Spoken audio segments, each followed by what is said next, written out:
Lindy Ruff, I mentioned it's been a few years since you started back in Buffalo. Did you ever think that you would return to coach there again?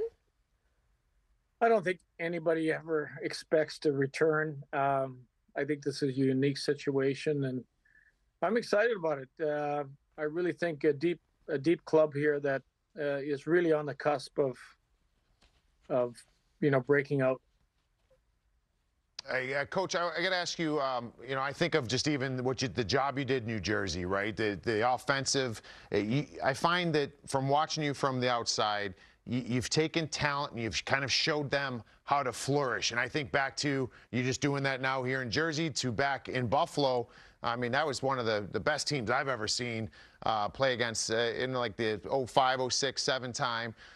So when you look at it, like what's the first thing? Like right now in Buffalo, there's a lot of talent. Like what's objective number one as you step inside that room and try to get them over the hump?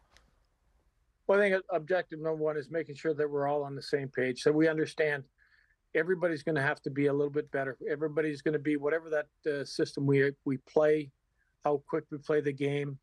I think you mentioned 05, 06, we were like four lines deep. Every line played the same. And I think anytime you have a team where every line you're putting out on the ice is dangerous, every line plays really well defensively, it really makes for a highly dangerous team. So you've been around for a very long time, and you don't stick around that long. You've been super successful. Obviously, you have to change kind of what you're doing, and we saw you go into New Jersey with a very young team and do a great job with these young players. Now you're coming to the same situation in Buffalo. What are some things you've changed in the way you coach or your style or strategy as far as the way the game is played? What have you changed as the years have gone on? Well, I think the number one thing is I've become a lot better listener. When you look at today's players and what they want to bring and how they play the game, they want to be understood. They want to have their voice matter. I think you can be demanding. You have to be fair. You have to live with the ups and downs of today's game. There's a lot of volatility inside the game. There's a lot of volatility from game to game. And the one thing the players have to understand is with the coaching staff and the players that we're all in this together.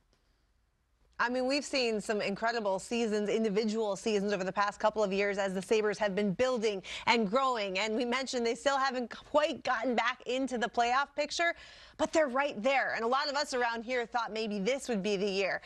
So with that being said, and you guys knowing that you're so close, who are some of the guys that you've watched over the past few years that you're most excited about coaching now?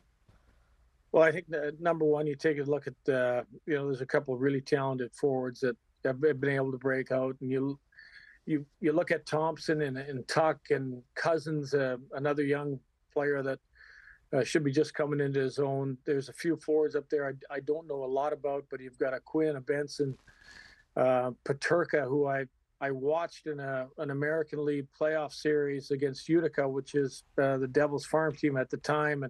And really noticed how well he played inside of that series. And then if you go back to the back end, I really think that Dahlin is a fabulous defenseman, along with, you got power. And there's a lot of different weapons on the back end. And Jokiharju, who's played well, adding Byram, who came in from a Stanley Cup winning team. And if you go to the back end with the goaltending, you've had the goaltending that it really started to step up this past season. So there's a lot of really good pieces in place. I know the goaltending is maybe lacks a little bit of experience, but I think they've shown they've been able to push through. Hey, Coach, I just something a little more non-NHL related in some regards. The area of the country. Like I played youth hockey in Buffalo. I grew up my entire adult life pretty much in that kind of region.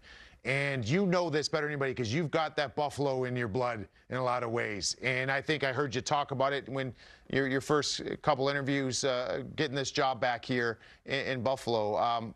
How important is that for this team to grab a hold of that? How special is that community there and supporting their hockey team? Because I'll tell you what, it's something I don't think people realize.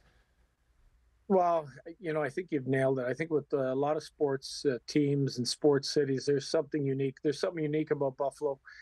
You can start with, the Bills Mafia and Bills fans. And if you're a Bills fan, you're more than likely a Sabres fan. So we just have to win. We're in a situation now where we were right on the cusp of breaking through, and now it's time. I think I've used a line with players that you got to be comfortable being uncomfortable. And sometimes being uncomfortable is maybe not the best defensive player, and maybe you're not the best shot blocker, but you're gonna have to block shots. You're gonna have to be in shot lanes.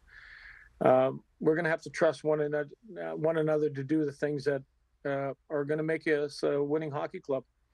Yeah, so I mean, this might be kind of the same thing that you just touched on, but for me and for everybody watching is Buffalo. They seemed like they're there, and then they'll drop 10 in a row, and then they'll win a bunch in a row, and it's just kind of this big roller coaster. So, what's your thoughts on where you're going to go to get that consistency? So it's not that you don't win 5, lose 5, win 8, lose 12 kind of thing, and get that consistency from the group.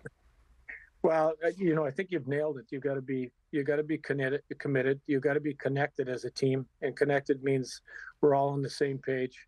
And then that level of compete has to stay consistent. So the good teams in the league that can stay consistent with their effort, consistent with their system from night to night, are the teams that don't usually have the ups and downs, that they can maintain a high level of play, which gets them a lot of wins. Some nights you can have a high level of play and not win, but you're giving yourself a good chance. But I think some of those teams, their B game is better than the opposition's B game, and they know how to win when they're not playing their best game. And I think that's probably what any team needs to have to be real consistent. Well, Lindy, I know you've been very focused on everything in Buffalo right now, but this is the best time of the year to be a hockey fan, right? And so as a hockey fan, I'm sure yourself, have you kept an eye on the Stanley Cup playoffs? And if so, what's been your biggest takeaway through the first 4 days or so? Wow. I mean, first of all, the Winnipeg Colorado series has got me really intrigued. That first game was crazy.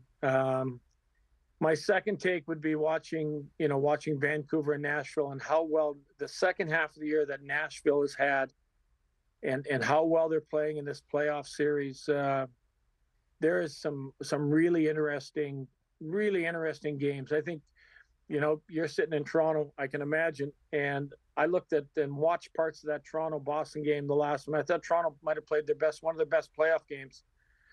So every series it looks like it's unfolding like it's going to be really, really good hockey. Yeah, it absolutely is living up to the hype so far. We had our first overtime game last night. We'll see if more follows tonight, but we certainly appreciate you taking the time to join us here as you are very busy planning for the future in Buffalo. Thanks, Lindy. Well, I appreciate you guys having me on.